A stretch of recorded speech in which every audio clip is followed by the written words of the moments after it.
বাংলার জমিন মুসলমানের জমিন, এই জমিনে নতুন করে আর রাজ্য পাঁচ রাজ্য গায়েবের নীল নকশা বাস্তবায়ন করতে দেওয়া হবে না। 17 বছরে অনেক চেষ্টা করেছে বাংলার জমিনটাকে ভারতের করদ রাজ্য পাঁচ রাজ্য কায়েম করবার জন্য।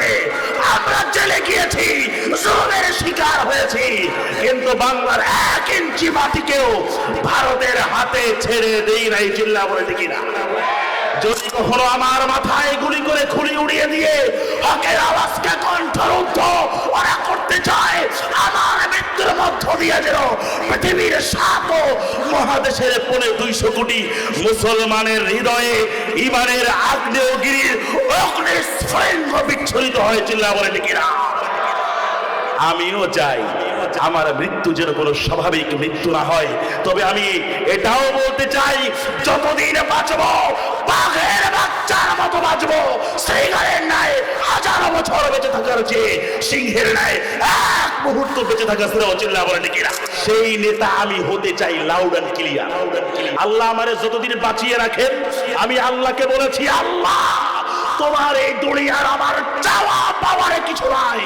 গোটা পৃথিবীর মুসলমানের জন্য ত্রাণকর্তার ভূমিকায় চির অবতীর্ণ হতে চাই। আল্লাহ যেন কবুল করেন। আমিনটা বলবেন, আওয়াজ দিয়ে বলতে হবে। জমিন কাদের জমিন? কাদের জমিন? আরে কথা কয় না, মুসলমানের জমিন। সন্দেহ আসেনি? আওয়াজ দিতে হবে, এটা শাহজালালের জমিন। চিল্লা বলে ঠিক কিনা? এটা শাহপরানের জমিন, ঠিক কিনা? শাহ মাখদুমের জমিন, মুফতি আমিনের জমিনে উল্টা পাল্টা রাষ্ট্র ইসলাম কোরআন বিরোধী কোন সিদ্ধান্ত কোন সরকার বাস্তবায়ন করতে পারবে না। ঠিক নেই? কথা কয় না, ঠিক নেই? অস্ত্র জমা দিচ্ছি, ট্রেনিংটা কিন্তু জমা দেয়। এই তবলেকে খতিব ছিলাম না? কথা কয় না, ছিলাম নি? এখন তো নাই। বয়ানটা শোনেননি? শুনেন, ইউটিউবে শুনেন। অনেক আল্লাহর বান্দারা বলে, হুজুর বয়ানটা আপনারা আসেনি, কখন করবেন? এই আরেক পাগল আছে। এরকম কত পাগল আল্লাহর বান্দারা আছে, কত মহিলারা আছে, বয়ানটা শুনে না, বাইরের মাইকও চলে না। ও বাংলার মুসলমান, আওয়াজ দিয়ে আপনাদেরকে আমি আবারও সতর্ক করছি, খাঁটি মুসলমান না হলে বাংলার জমিনে ওরা কবে আগ্রাসন চালাবে, আপনার অস্তিত্ব বিপন্ন হবে, আপনি টেরও পাবেন না। চিল্লা বলে কিনা? ভাইরা আমার, আমরা বাংলাদেশে আছি ইমানের পাহারাদারি করার জন্য, ইসলামের পাহারাদারি করার জন্য, এদেশের প্রতি ইঞ্চি মাটির পাহারাদারি করার জন্য। আমরা চাইলে পারতাম Oxford, Harvard, Cambridge, Massachusetts, Stanford university, ওই সব জায়গা থেকে স্কলারশিপ নিয়ে এই আপনি কই যান, আপনি কই যান, উনি আরো মাঝখানে আসছে, বয়ানটা মজা করে শোনার লাগে। ভাইরা আমার, মূল কথা শুরু করার আগে আপনাদেরকে আমি যে বিষয়ে নোটিস করতে চাই, সে বিষয়টা হলো বাংলার জমিনে আপনি যদি আপনার পরবর্তী প্রজন্ম যারা আসবে এদেরকে খাঁটি ইমানদার মুত্তাকি মুসলমান আল্লাহওয়ালা পরহেজগার বানাতে চান, তাহলে আপনাদেরকে অবশ্যম্ভাবী রূপে আপনার দেশের উলামায়ে কেরামের সাথে থাকার কোনো দরকার নাই, আলেমদের সাথে থাকার দরকার নাই, এ মসজিদে মাদ্রাসাগুলোর দরকার আছে না নাই? উলামায়ে কেরাম বলিষ্ঠ সাহসী কণ্ঠে হকের পক্ষে পক্ষাবলম্বন করবে, এরকম সাহসী আলেম বাংলার জমিনে ঘরে ঘরে থাকার দরকার আছে না নাই? ওসমান হাদি মারা গেল, গোটা বিশ্ব কেঁপে উঠলো, বাংলাদেশ সবাই প্রতিবাদে ঝলসে উঠলো। কিন্তু আমি বলি, ওসমান হাদির জনপ্রিয়তা কেন? গতকালও মিরপুর সেন্ট্রাল মসজিদে আমিনুল হক ভাই ছিলেন এবং রূপনগর পল্লবীর বিএনপির সকল নেতাকর্মীরা ছিলেন। যারা গতকাল 6 নম্বরে গিয়েছিলেন তারা জানেন। আমি সেখানে লেকচার দিয়ে বক্তব্য রেখে এই বিষয়টা বারবার আমি লাউড এন্ড ক্লিয়ার করে উদ্দীপ্ত করে বলেছি, এই যে আমাদের বেগম জিয়া, শহীদ প্রেসিডেন্ট জিয়াউর রহমান, এদের যে এত আকাশচুম্বী জনপ্রিয়তা, এইটার মৌলিক কারণ হলো 2টা। বাংলার মুসলমান হরিণের মতো কানটা খাড়া করে শুনে নেন, এদের আকাশচুম্বী জনপ্রিয়তার আওয়াজ দিয়ে বলেন না মৌলিক কারণ কয়টা? আরো ধরে কয়টা? 1 নম্বর হলো বেগম জিয়া। শহীদ প্রেসিডেন্ট জিয়াউর রহমান, এরা ইসলামকে ভালোবেসেছিলেন, ওলামায়ে ইসলামকে, ওলামায়ে কেরামকে ভালোবেসেছিলেন। এদেরকে কখনো লাঞ্ছিত, অপদস্থ, অপমানিত করেন নাই, এদেরকে অশ্রদ্ধা করে কোনো কথা বলেন নাই, যার ফলে দেশের ওলামায়ে কেরাম তাদেরকে ভালোবাসেন। 1 নম্বর কারণ। 2 নম্বর কারণ হলো এরা এদেশকে, এদেশের মাটি ও মানুষকে হৃদয়ের গহীন থেকে আপন করতে সক্ষম হয়েছিলেন, এজন্য এদেশের মানুষ তাদেরকে ভালোবাসে। 3 নম্বর, এটা 2 নম্বরের আপনারা আর একটা পয়েন্টও বলতে পারেন, আলাদা পয়েন্টও বলতে পারেন। সেটা হলো ভারতীয় সাম্রাজ্যবাদ, আধিপত্যবাদ, হিন্দুত্ববাদ, ব্রাহ্মণ্যবাদ, বিদেশি শকুনদের হিংস্র থাবা এবং অনৈতিক আগ্রাসন, এগুলোর বিরুদ্ধে জিয়াউর রহমান, বেগম জিয়া, উসমান হাদি এরা 3 জন একই সূত্রে গাঁথা ছিল। তার মানে বুঝতে পারি মৌলিক 2 কারণের 1 কারণ হলো ইসলাম এবং ওলামায়ে ইসলাম এবং ওলামায়ে কেরামকে ভালোবাসা। 2 নম্বর হলো এ দেশের মাটি মানুষকে ভালোবাসা। ভারতীয় সাম্রাজ্যবাদের যে আগ্রাসনের জায়গা আছে এগুলোকে আপনার নির্মূল করে দেওয়া। আমরাও তাদেরকে বলেছি, এখনো বলছি, অদূর ভবিষ্যতে যে বাজারে ক্ষমতায় আসো, ডাজেন্ট ম্যাটার, যদি ইসলাম ওলামায়ে কেরামকে ভালোবাসো তোমরা ক্ষমতায় থাকতে পারবে। আর যদি ওলামায়ে কেরামের উপরে কোনো ছড়ি ঘোরাবার চেষ্টা করা হয়, তোমার অস্তিত্ব বাংলার জমিনে থাকতে পারবে না, বরং দুপুরের সময় খাবার না খেয়ে হেলিকপ্টারে করে পড়াতে হবে। চিল্লা বলে কিনা? কথা বুঝেননি? Loud and clear. আমি এমনি কথা কই, আপনারা সবাই জানেন আমি নিজেরে যতটা না আলেম বলি তার চেয়ে বেশি আমি নিজেকে সেনাবাহিনীর সর্বাধিনায়ক মনে করি। আমি মনে করি বর্তমান পৃথিবীর 57টা মুসলিম রাষ্ট্রকে রক্ষা করবার জন্য একজন সেনাবাহিনীর সর্বাধিনায়কের প্রয়োজন রয়েছে, যার থাকবে বিশাল বলিষ্ঠ ইমানদীপ্ত ব্যাটালিয়ন। মুসলিম উম্মার যেখানে মুসলমানেরা মাজলুমানের আর্তনাদ শুনবে সেখানে সামরিক অপারেশন চালিয়ে ওই কাফেরদের আগ্রাসন চিরতরে বন্ধ করে দেবে। চিল্লা বলে ঠিক না? এই মাদ্রাসাগুলা শুধুমাত্র ওই তসবিহ টিপিন্না মৌলভী সাহেবের জন্য আমরা এগুলো প্রতিষ্ঠা করি নাই। এখান থেকে দ্বীনের মুজাহিদ হবে, হাফেজ হবে, আলেম হবে, ইমাম দীপ্ত মুজাহিদের নেগ্রান কাপ্তান এখান থেকে উদ্দীপ্ত অনুপ্রাণিত হবে। এটা আমরা এনশিওর করতে চাই। কাজেই বাংলার মুসলমান, বিশেষ করে তবলিগের মুসলমান আপনারা যারা আছেন, আমি আপনাদেরকে আগেই সুসংবাদ দেই এই জন্য, এই মর্মে যে আপনাদের এলাকায় খাবার মাশাআল্লাহ আলহামদুলিল্লাহ আমরা যার জন্য অধীর আগ্রহে অপেক্ষমান ছিলাম, আমি আজকে মাগরিবের সময় ঘোষণা করেছি দক্ষিণ এশিয়ার অন্যতম শ্রেষ্ঠ হাদিস বিশারদ, বুখারী শরীফের সর্বপ্রথম বঙ্গানুবাদক শেখুল হাদিস আল্লামা আজিজুল হক রাহমাতুল্লাহি আলাইহি সুযোগ্য সাহেবজাদা, আমাদের বাংলাদেশের সর্ববৃহৎ শিক্ষা বোর্ড বেফাকুল মাদারিসিল আরাবিয়া বাংলাদেশ। আমিরুল ভাই আসে নাই? আমিরুল ভাই কালকে আমারে বলছে, হুজুর আমার বক্তব্যটা আমার পক্ষ থেকে আপনি দিয়ে দিয়ে 6 নম্বরে আমার ভাই এখন অনেক ব্যস্ত তাই জন্য কামাল ভাই আসছে। কামাল ভাই আপনি কিন্তু আমিরুল ভাইয়ের পক্ষ থেকে আসেন নাই, আপনি বিশেষ অতিথি কামাল ভাই, হ্যাঁ এই জন্য আসছেন। আর আমিরুল ভাই আসতে পারেন না কারণ অনেক ব্যস্ত। আমি নিজেও, আমিরুল ভাই নিজেও কল দেন, আমিও কল দিই, কিন্তু আসলে এখন তো নির্বাচন সামনে, অনেক আপনার রুদ্ধশ্বাস পরিবেশ বিরাজমান। আমার মতো মানুষটা তাও এত ব্যস্ত, আমার কত মেহমান আসছে, সময় দিতে পারি না। এদিক করে তারপরে দেখেন না একবার স্টেজ থেকে উঠিয়ে আর নামি, এই হলো অবস্থা। যাই হোক মাশাআল্লাহ, মোস্ট ওয়েলকাম। তো যদি বলছিলাম আমাদের বাংলাদেশে এই মসজিদ মাদ্রাসাগুলো কত বড় নিয়ামত, রহমত, বরকত, মাগফিরাত, নাজাতের কারণ, এটা আপনারা দেখবেন স্পেনের দিকে তাকালে।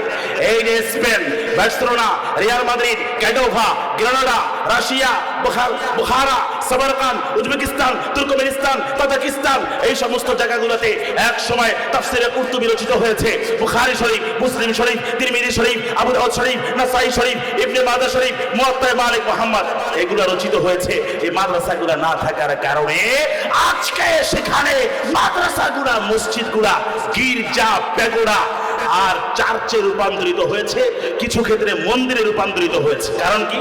মাদ্রাসাগুলো বন্ধ, মসজিদগুলো বন্ধ। বাংলাদেশেও এই যে হাজার হাজার মাদ্রাসা, এই মাদ্রাসাগুলো না থাকলে প্রাচ্যের মহাকবি আল্লামা ইকবাল আমাদেরকে হুঁশিয়ার করে বলেছেন, ও মুসলিম জাতি, তোমরা এই মক্তবগুলোকে, মাদ্রাসাগুলোকে ছোট মনে করবে না, খাটো মনে করবে না। এই মক্তব আর মাদ্রাসাগুলা তোমাদের ঈমানের পাহারাদার, তোমাদের ইসলামের পাহারাদার, তোমাদের মুসলিম জাতি সত্তা বোধের স্বতন্ত্র পরিচিতির চূড়ান্ত পাহারাদার। অতএব মসজিদ মাদ্রাসা যতদিন পর্যন্ত থাকবে, বাংলার জমিনে কোন বিদেশি আগ্রাসন, সাম্রাজ্যবাদ, আধিপত্যবাদ তার হিংস্র নখর এবং থাবা বিস্তার করতে পারবে না। চিল্লা বলে কিনা? যার কথা বলছিলাম সেই শাইখুল হাদিস সাহেবের সুযোগ্য সাহেবজাদা, আমাদের বাংলাদেশের সর্ববৃহৎ কওমি মাদ্রাসা শিক্ষা বোর্ড গাফাতুল মাদারিসের আরাবিয়া বাংলাদেশের সম্মানিত সংগ্রামী মহাসচিব, একই সাথে জামিয়া রহমানিয়া আরাবিয়া, আমি যেখানে পড়াশোনা করেছি মুহাম্মদপুরের ঐতিহ্যবাহী দেশব্যাপী সুপরিচিত দ্বীনি বিদ্যাপীঠ জামিয়া রহমানিয়া আরাবিয়ার সুনামধন্য প্রিন্সিপাল ও শেখুল হাদিস উস্তাদ মুহতারাম হযরতুল আল্লাম মাওলানা মুফতি মাহফুজুল হক হাফিজাহুল্লাহ তাআলা রাআ হযরত মাত্রই এখানে আলহামদুলিল্লাহ আমাদের মাঝে এসে উপস্থিত হয়েছে। এই জন্য আমরা খুশি না বেজার? যারা আছে এরা মনে হয় মারাত্মক বেজার। বড় আলেম আসলে খুশি হওয়ার কোনো দরকার নাই। আরে কদর করতে না পারলে কদরে নিয়ামত বাদে জাওয়াল। দাঁত থাকতে দাঁতের মর্যাদা নাই। যখন বড় বড় মানুষ আসে তখন সম্মান দিতে জানে না, চলে যাওয়ার পরে আরে উনি বহুত বড় বালা মানুষ আসিলা।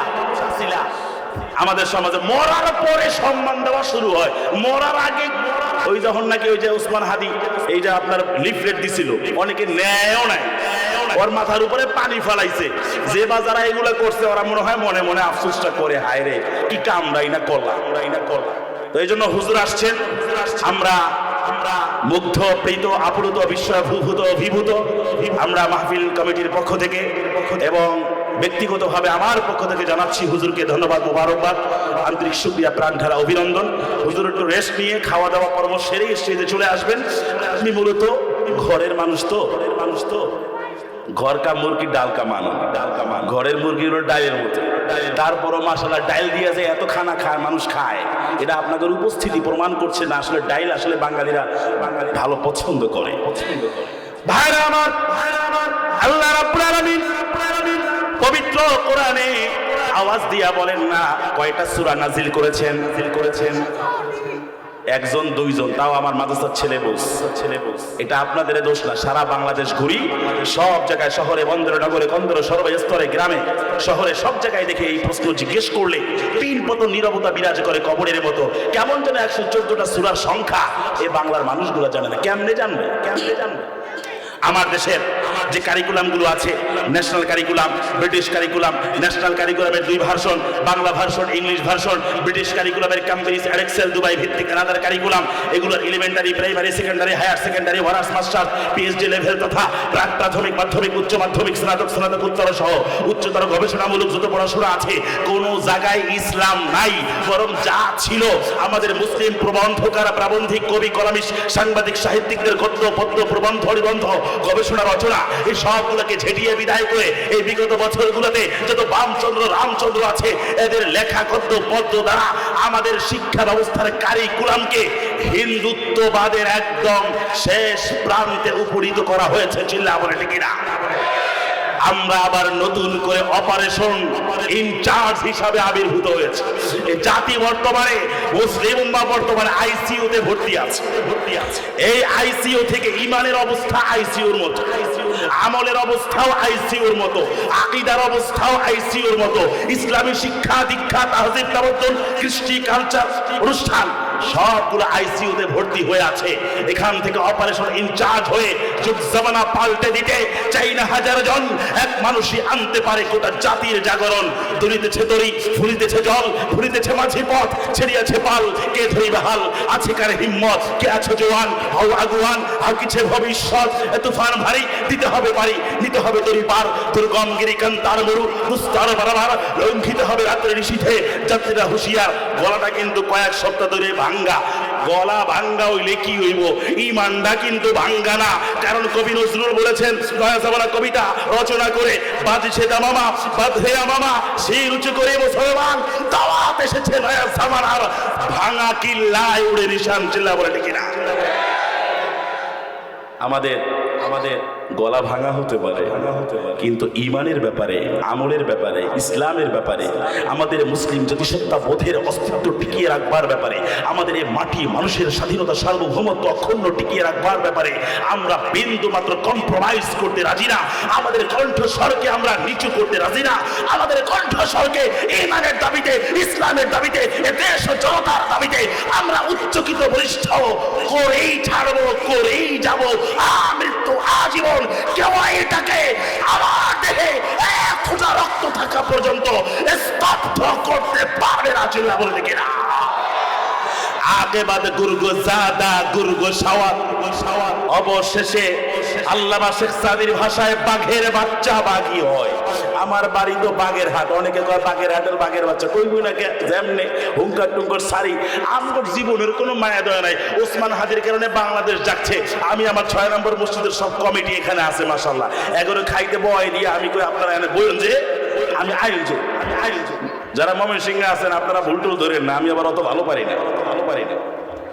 আমি সেখানেও বলেছি, এখনো বলছি, বাংলাদেশের প্রতিদিন আমার চষে বেড়ানো প্রতিটা মাহফিলের শেষ লগ্নে আমি কথা বলছি, আমরা হক কথা বলে যাব, তাতে আমার উপরে মৃত্যুর হুমকি আছে। অনেক জায়গা থেকে হুমকি পাই, কিন্তু বোকারা জানে না ওরা মদের বেলায়, শরাবের বেলায় চুমুক দিতে যতটা মজা পায় তার চেয়ে বেশি শাহাদাতের বেলায় চুমুক দিতে আমরা এর চেয়েও বেশি মজা অনুভব করি। চিল্লা বলে ঠিক না?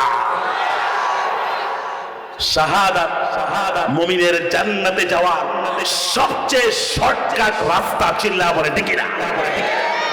তাহলে তবলকের মুসলমান, আমি আর একটা বলছি, শুনে রাখবেন, যদি কখনো আমার মাথায় গুলি করে খুলি উড়িয়ে দিয়ে হকের আওয়াজকে কণ্ঠরুদ্ধ ওরা করতে চায়, আমার মৃত্যুর মধ্য দিয়ে যেন পৃথিবীর 7 মহাদেশের 250 কোটি মুসলমানের হৃদয়ে ইমানের আগ্নেয়গিরির অগ্নিস্ফুলিঙ্গ বিচ্ছুরিত হয়। চিল্লা বলে ঠিক না? আমিও চাই আমার মৃত্যু যেন কোনো স্বাভাবিক মৃত্যু না হয়। তবে আমি এটাও বলতে চাই, যতদিন বাঁচবো বাঘের বাচ্চার মতো বাঁচবো। সিংহের ন্যায় 1000 বছর বেঁচে থাকার চেয়ে সিংহের ন্যায় 1 মুহূর্ত বেঁচে থাকা শ্রেয়। চিল্লা বলে ঠিক না? আমার মাইকলা ভয় পাইতেছে, এমনি হ্যার প্রত্যেকটা মাহফিলে 2-3টা করে আমি মাইকটা কাইটটা দিই। বুঝেননি কথা? আমার চিল্লানোর কারণে হ্যাঁ আজকে আমার আগে মাপ চাইছে হুজুর, আমার কারণে আমার মাইক টেকের অবস্থা খারাপ। তা আপনারে ধরছি আর ছাড়তাম না। সামনেও আমাদের প্রোগ্রামে আপনারে আনবে। ভাইরা আমার, আল্লাহ পবিত্র কোরআনে 114টা সূরা নাযিল করেছেন। তার ভিতরে দ্য লার্জেস্ট এন্ড লংগেস্ট সূরা অফ দ্য হোলি কোরআন, পবিত্র কোরআনের সর্ববৃহৎ সূরা বাকারা। আওয়াজ দিয়া বলেন না সূরার নাম কি? সূরা বাকারা। আয়াত সংখ্যা 286, 286টা। রুকু আছে জাস্ট 40টা রুকু আছে। আল্লাহ প্রথমেই বলেন আলিফ লাম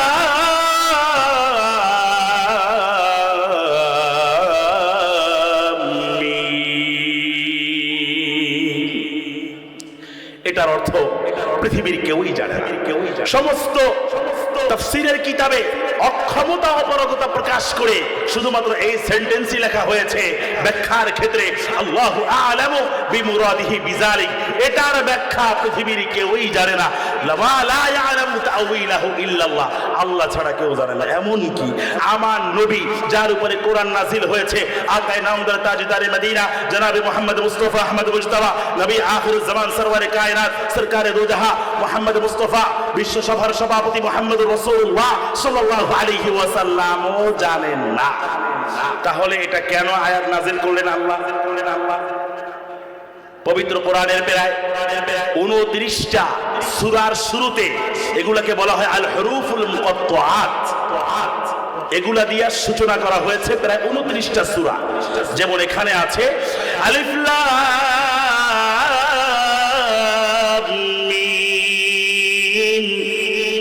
আবার আছে আলিফ লাম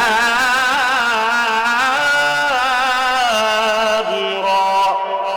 আবার সূরা তাহা তাহা মা আনজালনা আলাইকাল কুরআনা লিতাশকা। আবার সূরা সাদে সাদ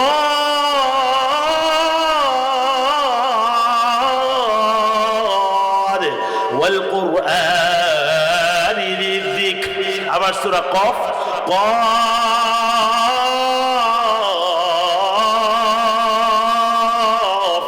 ওয়াল কুরআনিল মাজিদ।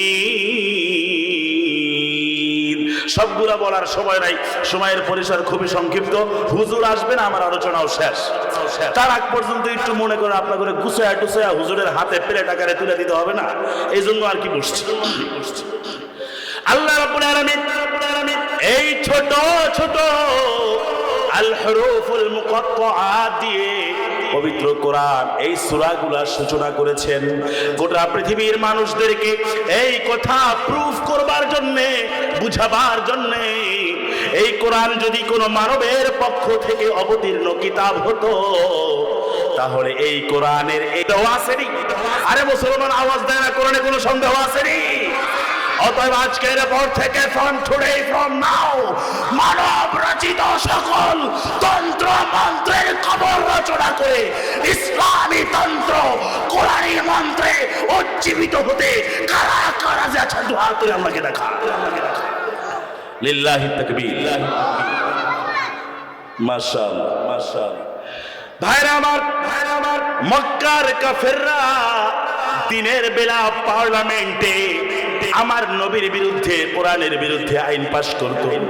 রাতের বেলা আমার নবীর জবানে মুবারক থেকে পবিত্র কোরআনের সুললিত কণ্ঠের ঝংকার আর তেলাওয়াত শোনার জন্য তারা একে অপর থেকে পালিয়ে সংগোপনে চোখের আড়ালে আবডালে আল্লাহ নবীর তেলাওয়াত শ্রবণে পঙ্গপালের মতো ছুটে যেত। সকালবেলা ধরা খেয়ে গেল তাদের সবচেয়ে বড় প্রবীণ বুদ্ধিজীবী ওয়ালিদ ইবনে মুগীরা। সে বলল, না, এটা কোনো মানুষের কথা হতে পারে না। সূরা কাউসার কাবার গ্রাফে লটকিয়ে দেওয়া হলো, ইন্না আ'তাইনাকাল কাউসার ফাসাল্লি লিরাব্বিকা ওয়ানহার ইন্না শানিআকা হুয়াল আবতার। এইটার পারলে অনুরূপ কোরআনের আয়াত তোমরা নাযিল করে নিয়ে আসো, কিন্তু পারে নাই। অবশেষে আত্মপক্ষ সমর্থন করে একটি মাত্র সেন্টেন্স তারা প্রসব করেছিল আর বলেছিল ক্ষমতার সবটুকু নিবেদন করে, লাইসা হাযা মিন কালামিল বাশার, এটা কোনো মানুষের কথা হতে পারে না। চিল্লায়া বলেন সুবহানাল্লাহ। এই কোরআন পড়তে, মানতে, শুনতে, আমল করতে, তেলাওয়াত করতে, বুঝতে, বুঝাতে, শিখতে, শিখাতে, বাচ্চাদেরকে এই কোরআনের শিক্ষায় শিক্ষিত, দীক্ষায় দীক্ষিত করতে আমরা কারা কারা যে আছে তো হাত তুলে আল্লাহকে দেখাই। আল্লাহ কবুল করুন, বলি আমিন। আরে আপনার জানাজা যখন আপনার ছেলে পড়াবে, প্রথম তাকবীরের পর সে যখন পড়বে সুবহানাকাল্লাহুম্মা ওয়া বিহামদিক, তার হৃদয় রাজ্যে তোলপাড় সৃষ্টি হয়ে যাবে, কারণ তার বাবার জানাজা ব্লাড কানেক্টেড। দ্বিতীয় তাকবীর বলার সময় অশ্রু সজল হয়ে যাবে, তার কণ্ঠটা ধরে আসবে, তাকবীরটাও ঠিক মতো বলতে পারবে না। এর কারণ হলো তার বাবার জানাজা। তৃতীয় তাকবীর বলার সময় হয়তো বা কণ্ঠটা রুদ্ধই হয়ে যাবে। চতুর্থ তাকবীর কোন রকম কাঁদো কাঁদো কণ্ঠে বলে ডানার বাম দিকে সালাম ফিরাবে। এরপরে কবরে রাখবে আপনার ছেলে, যেই ছেলেটা হাফেজ, যেই ছেলেটা আলেম। এই ছেলে যখন আপনার 5 ওয়াক্ত নামাজের পরে কোনো ফর্মালিটিস মেইনটেইন করা ছাড়া, কোনো ধরনের আনুষ্ঠানিকতা অবলম্বন করা ছাড়া, কোনো ধরনের মিষ্টির পোটলা ছাড়া যখন নাকি আল্লাহর দরবারে নীরবে অথবা সরবে ধারাবাহিকভাবে যখন নাকি দোয়া করবে, আল্লাহর কাছে চোখের পানি দর দর করে ছেড়ে দিয়ে বলবে আল্লাহর দরবারে, রব্বির হামহুমা কামা রব্বায়ানি সগীরা। এই কোরআন কোরআনী শিক্ষায় শিক্ষিত করার দরকার আছে না নাই? আল্লাহ রাব্বুল আলামিন বলেন এরপরে যালিকাল কিতাব লা রাইবা ফীহি, এই কিতাবের মাঝে সন্দেহের কোনো অবকাশ নেই। শিব শক্তি মহারাজ 17টা ডিগ্রিধারী ডক্টর, 33 কোটি হিন্দুদের সাক্ষাৎ ভগবান ছিল। সে কোরআনের ভুল ধরার জন্য একটা রেড পেন লাল কলম নিল।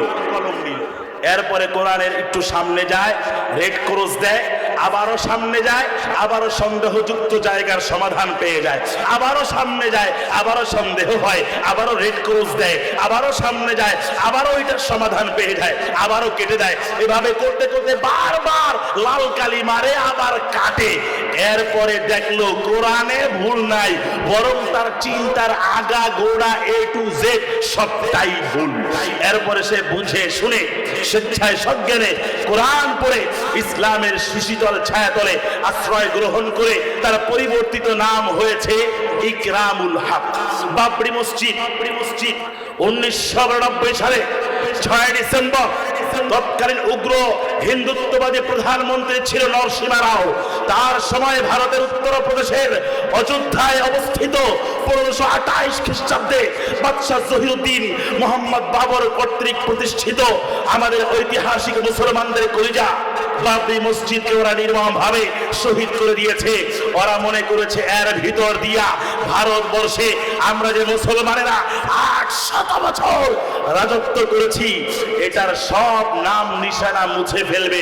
দিল্লিতে ছিলাম, লালকেল্লা, তাজমহল, জামে মসজিদ, সব জায়গায়, দিল্লি ফিরোজশাহ কোটলা দুর্গ, সব জায়গায় এখনো পর্যন্ত দেখে আসলাম যে সব জায়গায় মুসলমানদের নেতৃত্বের, কর্তৃত্বের, সালতানাত এবং সুপ্রিমেসির এখনো পর্যন্ত উজ্জ্বল দৃষ্টান্ত দ্বীপ প্রহরের সূর্যের আলোর মতো দীপ্যমান হয়ে বুক চিরে দাঁড়িয়ে আছে ভারতে।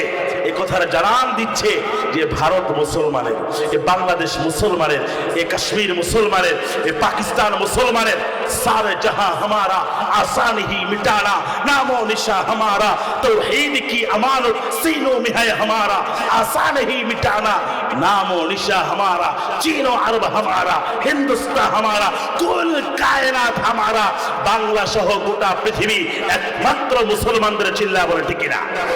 অন্য অন্য ধর্মাবলম্বী যারা আছে এরাও শান্তিতে, শান্তিপূর্ণ সহাবস্থানে থাকবে, কিন্তু এরা ট্যাক্স দিয়ে থাকবে, কর দিয়ে থাকবে, বুকটা উঁচায়া চলবে। একমাত্র মুসলমানেরা চিল্লা বলে ঠিক না? কিন্তু মুসলমান সব জায়গায় এখন গোলামি করে, কেমন যেন মুসলমান গরিবের বউ সবার ভাবির মতো হয়ে গেছে।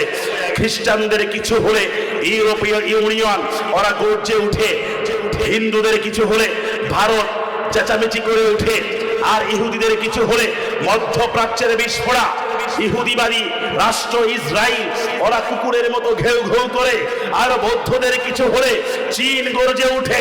মুসলমান যখন নাকি ফিলিস্তিন, কাশ্মীর, আফগান, বস্তিয়া, চেস্তিয়া, লেবানন, সদ্য সুদান, আরাকান আর চীনের জিনজিয়ানো প্রদেশের ওই ঘোর মুসলমান যখন নাকি বারবার রক্তাক্ত হয়, মুসলিম দেশগুলোকে মাটির সাথে মিশিয়ে তামা তামা করে দেওয়া হয়, ফিলিস্তিনকে নিঃশেষ করে দেওয়া হয়, রক্তের সাগরে হাবুডুবু খাওয়ানো হয়।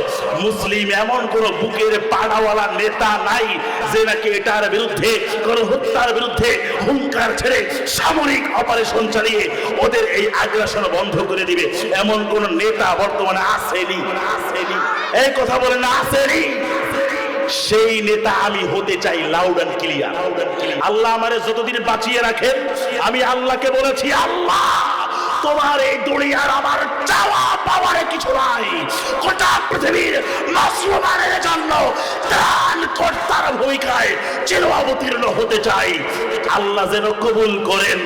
আমিনটা বলবেন, তার জোরে বলেন না, কণ্ঠ মিলাইয়া আমিন। কারে দিয়ে আল্লাহ কি খেদমত নিব কেউ জানেনি। ভাইরা আমার, ফ্রান্সের বিখ্যাত পপ তারকার কথা মনে তো পড়েই গেল, না বলে তো পারছি না। উস্তাদেও অপেক্ষা করতেছে, তার আগে বইলেই ফালাই। খাওয়ানটা মনে হয় এখনো শেষ হয় নাই, হুজুরের আপ্যায়নটা শেষ হোক, এর মধ্যে আমি গুছাল। ফ্রান্সের বিখ্যাত পপ সিঙ্গার, আমার সিগন্যাল দিয়ে, সিগন্যাল দিয়ে মোটামুটি 5 মিনিট আগে সিগন্যাল। ফ্রান্সের বিখ্যাত পপ তারকা, এটা আমি প্রায় সময় বলি, তারপরও আজকে প্রসঙ্গক্রমে অনেক বেশি প্রাসঙ্গিক মনে হওয়ায় আমি আবারও বলছি। ফ্রান্সের বিখ্যাত পপ তারকা মুসলমান হয়ে গেল। কষ্ট হয়নি আপনাদের? রাগ করতেছেন? বয়ান চলবে? আরো জোরে আওয়াজ দিয়ে বলেন না চলবে। কতক্ষণ চলবে? সারা রাত বয়ান শুই না, ফজরের নামাজ কাজা, আল্লাহ দিবে বরিশাল্লা ভাষায় জন্মের মতো সাজা, তখন বসবা নেমনু মজা। তার আগে অল্প সময় কোরআন এবং সুন্নাহর অথেন্টিক সোর্স থেকে কথা বলবো, শুনতে মানতে আমল করতে কারা কারা রাজি আছে দু হাত তুলে আল্লাহকে দেখা। মাশাআল্লাহ, লিল্লাহি তাকবীর। আপনার এই তো জমে ক্ষীর হয়ে গেছে। মানুষ তো মাশাআল্লাহ যে পরিমাণ দাঁড়ায় আছেন, আমার প্রিয় বাবাজিরা ভাইরা, একটু মেহেরবানি করে আমাদের যে পরিমাণ জায়গা আছে আপনারা একটু জায়গা করে দেন না, আর আপনারা একটু বসে পড়েন। মাশাআল্লাহ, আমার ঘটনা শুরু, মেলানি জর্জিয়াস মুসলমান হয়ে গেছে। মুসলমান হওয়ার পরে আপনারা জানেন ফ্রান্স হলো পৃথিবীর অন্যতম মুসলমানদের বিরুদ্ধে টপ টেররিস্ট কান্ট্রি একটা। ফ্রান্সের সাংবাদিকরা এর জিগায়, কিরে বেটা বেড়ি মুসলমান হইছো কেন? সে বলছে তার ভাষায়, ইউটিউবে গুগলিং করলে সার্চ দিলে আপনারা পেয়ে যাবেন, অথবা আপনারা গুগলে সার্চ দিলেও পেয়ে যাবেন, conversion to Islam Melanie Georgiades ইউনিভার্সিটিয়াস। সে বলছে শোনো আমি কেন মুসলমান হয়েছি। My conversion to Islam was the result of a personal conviction after understanding the religion and reading the holy Quran. কোরআন এবং সুন্নাহ অধ্যয়ন করার পরে আমি বুঝতে পেরেছি এই পৃথিবীতে যত ধর্ম আছে, ধর্মগ্রন্থ আছে, বেদ, জিন্দাবিস্তা, Tripitaka, Bible, Shrimad Bhagavad Gita, Ramayana, New Testament, Old Testament, Talmud, Upanishad, সবগুলো সার অন্তঃসার শূন্য, একমাত্র শুধুমাত্র কেবলমাত্র মহাগ্রন্থ ঐশী গ্রন্থ আল কোরআনের মাঝে রয়েছে মানবতার জন্ম থেকে মৃত্যু পর্যন্ত সকল সমস্যার চূড়ান্ত ফাইনাল একমাত্র সমাধান। এজন্য আমি বুঝে শুনে স্বেচ্ছায় সজ্ঞানে ইসলামের সুশীতল ছায়া তলে আশ্রয় গ্রহণ করে মুসলমান হয়ে গিয়েছি। জোরে বলেন না সুবহানাল্লাহ। আমরা মুসলমান, আসলে কোরআন পড়নেওয়ালা মুসলমান। সকালবেলা পত্রিকা পড়ি, স্ক্রলিং করি মোবাইলে, এমন ভাবে মোবাইল ঠেলি আঙ্গুল দিয়া বুড়ো আর জুয়ান নাই, আবার বৃদ্ধ আর বনিতা নাই, মনে হয় যেন প্রতি ঠেলায় 10টা করে নিকি। এমনি করে না সারাদিন স্ক্রলিং করে। স্ক্রলিং তো মুরব্বীরা বুঝতো না, এর লিগে কইতাছি যে আঙ্গুল দিয়ে এমনি করে ঠেলে উপরে আর নিচে, মনে হয় যেন প্রতি ঠেলায় 10 করে নিকি। কিন্তু আল্লাহর কোরআন আলিফ লাম মিম, আপনি যদি মাত্র এটা পড়েন তাহলে মিনিমাম 30টা নেকি আল্লাহ আপনার আমল নামায় অটো ট্রান্সফার করে দেবেন। সুবহানাল্লাহ। এবার মেলানির জর্জিয়াস হাটের হাড়ি ভাঙ্গা দিয়ে কয়, আচ্ছা সাংবাদিকরা প্রশ্ন করে ইসলাম পূর্ব জীবনটা ভালো ছিল নাকি ইসলাম পরবর্তী জীবনটা তোমার কাছে মোস্ট কমফোর্টেবল, বড্ড উপভোগ্য? সে বলছে শোনো তাহলে আমার অভিব্যক্তি, I was very famous. I had won a famous person before, but it was always can't be tell the Aaron at all. And this is what none of my fans had felt. আমি বিখ্যাত pop তারকা ছিলাম, pop শিল্পী ছিলাম, হাজার হাজার দর্শককে stage show করে পারফরমেন্স করে নাচিয়ে মাতিয়ে উন্মতাল করে রাখতাম, কিন্তু আমার মনের মাঝে কোনো শান্তি পাইতাম না। আমার একটা ফ্ল্যাট ছিল, নির্জন কক্ষে ফ্ল্যাটে তালাবদ্ধ করে অঝরে কান্না করতাম, কারণ আমার অশান্তির দাবানল দাউ দাউ করে জ্বলতো আমার মননে, আমার মগজে, আমার মানসিকতায়, আমার কলবে, হার্টে আর হৃদয়। এই জন্য আমি ঠান্ডা করার জন্য কাঁদতাম, কাজ হইতো না। তিনি আরো বলছেন অভিব্যক্তি ব্যক্ত করতে গিয়ে, I was heavily addicted to drugs, including hallucinating narcotics, and was admitted in mental asylum to recover, but this was in vain. Until I heard one of my Muslim friends say, I am going to pray for a while only came back, so I want to pray as well. আমি মাদকাসক্ত ছিলাম, মানসিক হাসপাতালে ভর্তি ছিলাম। বাংলার মুসলমান বুঝে থাকলে বলুন না, মাদকাসক্ত যুবকের সংখ্যা বাংলাদেশে আগের চেয়ে কমছে না বাড়ছে? আওয়াজ দিয়ে কন্যা কমছে না বাড়ছে? এই যে বিভিন্ন জায়গায় দেখবেন রিহ্যাবিলিটেশন সেন্টার, পুনর্বাসন কেন্দ্র, এত কিছু হওয়ার পরেও কিন্তু মাদকাসক্তের সংখ্যা কমানো যায় নাই। চিল্লায়া বলে ঠিক কিনা? মুসলমানদের এই যে এত এত অপরাধ প্রবণতা বর্তমানে আমরা দেখতে পাচ্ছি, এর একমাত্র কারণ হলো মুসলমানের অন্তরের মাঝে তাকওয়ার সিসি ক্যামেরা প্রজ্বলিত করা নাই। যদি আমাদের প্রতিটা মুসলমানের হৃদয়ে তাকওয়ার সিসি ক্যামেরা প্রজ্বলিত থাকতো, তাহলে এই মুসলমান সুদ, ঘুষ, পাপাচার, অনাচার, অন্যায়, অবিচার, মারামারি, কাটাকাটি, হানাহানি, খুনাখুনি, রাহাজানি, খুন, ধর্ষণ, অপহরণ, ইফটিজিং, ব্ল্যাকমেইল, চাঁদাবাজি, টেন্ডারবাজি, এমন কোন হেন অপকর্ম তাকওয়া থাকলে করতে পারতো না। চিল্লা বলে ঠিক না? তাকওয়ার সিসি ক্যামেরা জ্বালানোর জন্য আমাদের এই মাদ্রাসাগুলোতে আপনার বাচ্চাদেরকে পড়াবার দরকার। আওয়াজ দিয়ে বলেন না, আছে না নাই? বলবেন হুজুর ডক্টর ডাক্তার বানাবো। আমাদের বক্তব্য হলো 5 পর্যন্ত, প্রাইমারি লেভেল পর্যন্ত হাফেজ বানান, দিন শিক্ষা দেন, কোরআন শিক্ষা দেন, তাওহীদ, রিসালাত, আখিরাত, কবর, হাসর, নাসর, মিজান, সিরাত, জান্নাত, জাহান্নাম, বেহেশত, দোজখ, এই সবগুলো সম্পর্কে একে ধারণা দেন। আল্লাহর সামনে দাঁড়াতে হবে, জবাবদিহিতা, বাস্তবতা, বিভীষিকা, ভয়াবহতা, কিয়ামতের ময়দান সম্পর্কে একে আপনি ধারণা দেন। ইনশাআল্লাহ বুড়া বয়সে আপনাকে ওল্ড হোম, বৃদ্ধাশ্রমে পাঠাবে না। চিল্লা বলেন ঠিক না? মেলানি জর্জিয়াস কয়, আমার এক মিশরীয় মুসলিম বান্ধবী ছিল, আমি তাকে বললাম আমার তো অশান্তি শেষ হচ্ছে না, কি করা? শোনো, মিশরীয় বান্ধবী মুসলিম বলছে আমার কাছে ওয়ার্ল্ড সুপার ডুপার স্পেশাল একটা হালুয়া আছে, ওই হালুয়া সেবন করলে তোমার অশান্তির দাবানল দাউ দাউ করে যা জ্বলছে নিমিষের মাঝেই নিভে যাবে। কি করতে হবে, হোয়াটস দ্য কন্ডিশন? সে বলছে বেশি কিছু না, উযু করো, গোসল করো, ফ্রেশ হয়ে আমার কাছে আসো, বাস কালিমা পড়িয়ে দেওয়া হলো, লা ইলাহা ইল্লাল্লাহু মুহাম্মাদুর রাসূলুল্লাহ। এবার মুসলমান হওয়ার পরে আওয়াজ দিয়া বলেন না, মুসলমান বুঝে থাকলে নামাজ পড়ার দরকার আছে না নাই? পিছনে যারা আছে এরা মনে হয় নামাজ টামাজ কি জিনিস বুঝি না, আসমান থেকে নজরুল নাজিল হইছে। আওয়াজ দিয়া বলেন না, নামাজ পড়ার মুসলমানের দরকার আছে না নাই? বেনামাজি মুসলমান বাংলাদেশে একজনও নাই। আওয়াজ দিতে হবে মুসলমান। আমি আবার চুপচাপ পছন্দ করি না, নিজেও গরম, জাতিকে বানায়ও গরম, মানে ইমানের চেতনায় বলিষ্ঠ, উদ্দীপ্ত, অনুপ্রাণিত, উৎসাহিত করার জন্য জুড়ি মেলা ভার। এই জন্য বলতে হবে বেনামাজি আমাদের মিরপুরে আছে না নাই? পল্লবীতে আছে না নাই? আমাদের তবলকে একজনও বেনামাজি নাই। বিড়ি খাওয়াই না, সিগারেট খাওয়াই না নাই? বিড়ি খায় আবার আকাশে করে ধোয়া মেয়েরা দেখে কয়েক কিলোমিটার দূরে গেছে। ভাইরা আমার, এবার থেকে বলা হলো কেন তুমি মুসলমান হলা? মুসলমান হয়েছ ভালো কথা, আবার নামাজটা কেন পড়ো? টক মিষ্টি না ঝাল কেমন লাগে? নামাজের অনুভূতি।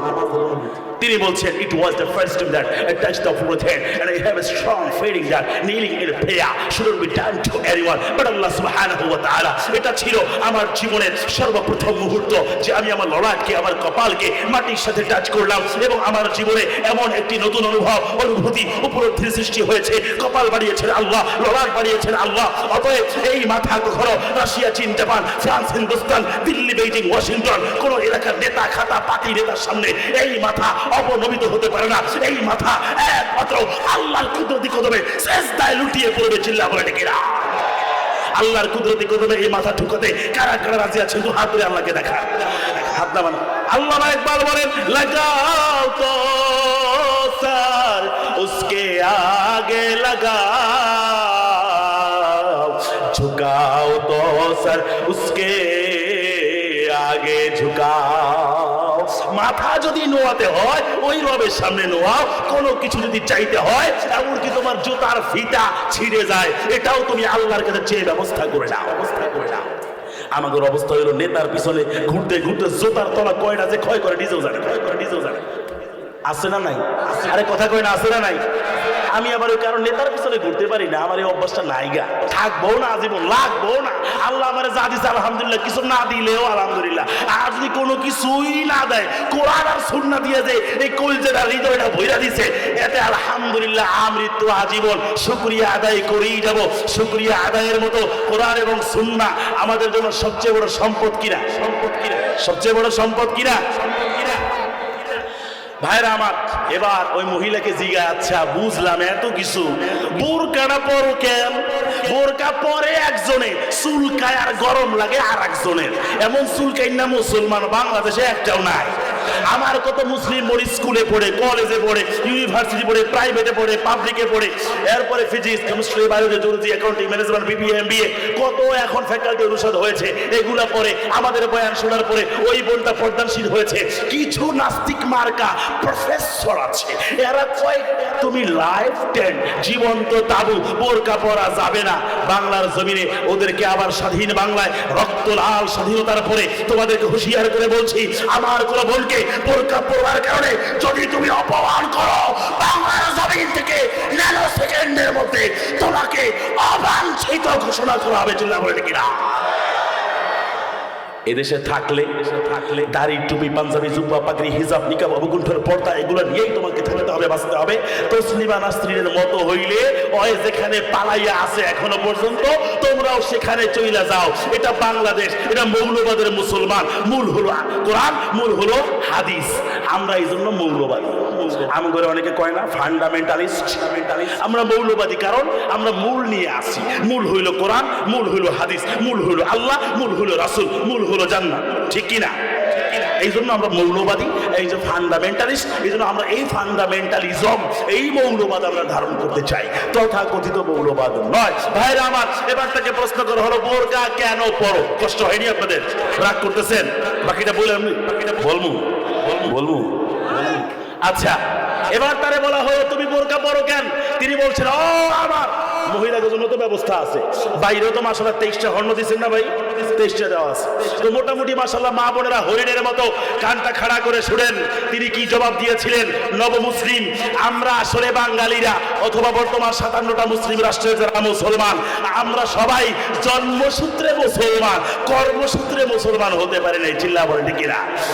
তো কর্মসূত্রেও মুসলমান হওয়ার, খাঁটি ইমানদার হওয়ার আওয়াজ দিয়া বলেন না দরকার, আওয়াজ দিয়া বলেন আছে না নাই? তারে প্রশ্ন করা হলো কেন বোরকা বলেন? তিনি বলছেন আইস it has a divine order or a divine advice, this brings joy to my heart and for me this is enough. আমি তো মনে করি আমার আল্লাহ আমাকে বিধান দিয়েছেন যে আমার এই চেহারা, আমার বিউটি, আমার গ্লোরি, আমার সৌন্দর্য, আমার সৌকর্য, আমার বিভা, আমার মহিমা, আমার যা কিছু আছে, এই ফিজিক্যাল স্ট্রাকচার, বাহ্যিক সৌন্দর্য সবগুলো হিজাব, নিকাব, অবগুণ্ঠন, পর্দার মাধ্যমে চির আবৃত করে রাখতে হবে। এজন্য আমাকে কে কটাক্ষ করলো, ইনসাল্ট করলো, ক্রিটিসাইজ করলো, লাইফ 10 বললো, সংসদে দাঁড়িয়ে লাইফ 10 জীবন্ত তাবু বললো, তাতে আমার কিছু যায় আসে না। আল্লাহ বলেছেন ঢেকে রাখতে, মাথা থেকে পা পর্যন্ত ঢেকে রাখছি। এরকম আমাদের মা বোন কন্যা জায়া জননী যারা আছে এদেরকে বোরকা পর্দা করানোর আওয়াজ দিয়ে বলেন না মুসলমান দরকার আছে না? না আরো জোরে আছে না নাই? আরে ভাই আপনিও পার পাইতেন না, কারণ যারা বেপর্দা চলে স্কুলে, কলেজ, ইউনিভার্সিটি, শিক্ষাক্ষেত্রে, কর্মক্ষেত্রে, বাজারে, মাজারে, সব জায়গায়, এরা কারা? এরা আমার ভাই, আমার বোন, আপনার বোন, আপনার স্ত্রী, আমার বোন, আমার স্ত্রী, কারো না কারো এই সমাজেরই তো, এই রাষ্ট্রেরই তো। এরা ভিন গ্রহের কোনো এলিয়েন তো না। তাহলে আল্লাহ নবী বলেন এই যারা এই মা বোনদেরকে বেপর্দায় রাখে সবার কাছে ডিসপ্লে করে, ঘরে পরে সিরাবেরা পোশাক, আর সবার সামনে সবচেয়ে দামি বসুন্ধরা থেকে গতকাল এটা কিনে আনলাম, যায়া দেই সব ম্যাক্সিমামই লেডিস। এরপরে এই ভালো কাপড়টা পরে কোন জায়গায়? বিয়েতে, অনুষ্ঠানে, কমিউনিটি সেন্টারে, বিভিন্ন জায়গায়, ঘরের মাঝে পরে। আমার প্রিয় বোনেরা, ঘরের মাঝে পর্দাবৃত থাকার মাঝে আপনার সম্মান। ইসকন বর্তমানে আপনার ইজ্জত ছিনিয়ে। আচ্ছা, হুজুর চলে আসতেছেন ইনশাআল্লাহ। তো আমার কথা মোটামুটি শেষ। সর্বশেষ কিছু আমল দিতে চাইছিলাম, তো হুজুরের খাওয়া দাওয়া শেষ, তো আমি আর আমল টামল দিব না। তারপরও বলে দিই, কোনো আপনার ফজিলত বলা ছাড়া ফজরের নামাজের পর সূরা ইয়াসিন পড়বেন। আল্লাহর নবী বলেন মান ক্বারা ইয়াসিন ফি সদরিন নাহার ওয়াদিয়াত হাওয়াইজুহু, যদি কোনো বান্দা প্রত্যেক দিন ফজরের নামাজের পর সূরা ইয়াসিন পড়ে, তাহলে তার সকাল থেকে নিয়ে সন্ধ্যা পর্যন্ত যত প্রয়োজন আছে আল্লাহ নিজ জিম্মায় পুরো করে দিবেন। সুবহানাল্লাহ। 2 নম্বর হলো মাগরিবের নামাজের পর সূরা ওয়াকিয়া পড়বেন। আল্লাহ নবী বলেন মান ক্বারা সূরাতাল ওয়াকিয়া কুল্লা লাইলা লাম তুসিবহু ফাকাতুন আবাদা, যদি কোনো বান্দা প্রত্যেকদিন মাগরিবের নামাজের পর সূরা ওয়াকিয়া পড়ে, তাহলে তার ব্যক্তি ও পারিবারিক জীবনে কখনো রিজিকের সংকট, অভাব, অনটন থাকবে না। সুবহানাল্লাহ। আর আমলগুলো বলতে পারলাম না, হুজুর এখনই চলে আসছেন, বয়ান শুরু করে দিবেন। আমাদের অনেকগুলো সেগমেন্ট আছে এখানে।